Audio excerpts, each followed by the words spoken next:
ದೊಡ್ಡವರು ಚಿಕ್ಕವರು ಅಂತ ಇಲ್ಲ ಮೇಡಮ್. ಏನ್ ಗೊತ್ತಾ, ಇಲ್ಲಿ ಕತೆ ಚೆನ್ನಾಗಿತ್ತಂತಾರೆ, ಆ ಕತೆಗೆ ಆ ವ್ಯಕ್ತಿ ಆಪ್ಟ್ ಆದ ಅಂತಂತಾರೆ, ಆ ಅದ್ರ ಜೊತೆಲಿ ಅವ್ನು ಆಕ್ಟ್ ಚೆನ್ನಾಗಿ ಮಾಡಿದಾನಂತಂದ್ರೆ, ಆ ಟೀಮ್ ವರ್ಕ್ ಇತ್ತು ಅಂತಾರೆ, ಎಫರ್ಟ್ ಇತ್ತು ಅಂತಂದ್ರೆ, ಆ ಅಷ್ಟೂ ಜನ ಒಟ್ಟಿಗೆ ಸೇರಿ ಒಂದು ಒಳ್ಳೆ ಪ್ರಾಡಕ್ಟ್ ನ ರೆಡಿ ಮಾಡಿದಾರಂತಾರೆ.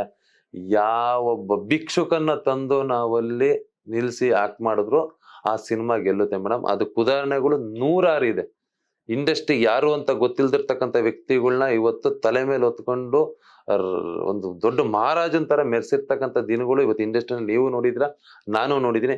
ನನ್ ಕಂಟೆಂಟ್ ಇಸ್ ದ ಕಿಂಗ್ ಅಂತ ಪ್ರತಿ ಸಲ ಏನೇ ಕೇಳ್ತೀನಿ ಅಂತಾರೆ, ನಮ್ಮ ಜನ ಅಷ್ಟು ದಡ್ರಲ್ಲ.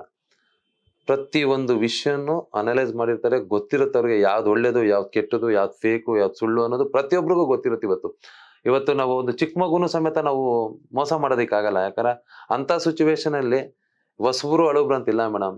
ಆ ಕತೆಗೆ ಆಪ್ಟ್ ಆಯ್ತು ಅಂತಾರೆ. ಈಗ ನೀವು ಒಂದು ಹೊಟ್ಟೆ ಹಸ್ತಿರುತ್ತೆ ನಿಮ್ಗೆ, ಯಾವ್ದೋ ಒಂದು ಹೋಟ್ಲು ಹೋಯ್ತಾ, ಯಾವ್ದೋ ಚಿಕ್ಕ ಹೋಟ್ಲು ದೊಡ್ಡ ಹೋಟ್ಲು ಅಂತಾರಲ್ಲ, ರುಚಿ ಟೇಸ್ಟ್ ಚೆನ್ನಾಗಿತ್ತಾ, ನೆಕ್ಸ್ಟ್ ಹುಡಿಕೊಂಡು ಹೋಗ್ತೀರಾ ನೀವು ಅಲ್ಲಿಗೆ. ಅಷ್ಟೇ ವಿಷಯ, ಅಷ್ಟೇ ಸಿಂಪಲ್. ಅಂದ್ರೆ ನಾವು ಕೊಡ್ಬೇಕಾಗಿರೋದನ್ನ ನಾವು ಕರೆಕ್ಟ್ ಆಗಿ ಪ್ರೆಸೆಂಟೇಶನ್ ಕೊಟ್ಟಿದೀವಿ ಅಂತಾರೆ, ಜನ 100% ತಲೆ ಮೇಲೆ ಹೊತ್ಕೊಂಡು ಮೆರೆಸ್ತಾರೆ. ಅದಕ್ಕೆ ಯಾವುದೇ ರೀತಿ ಸುಳ್ಳು ಅಂತ ಹೇಳೋದಿಕ್ಕಾಗಲ್ಲ.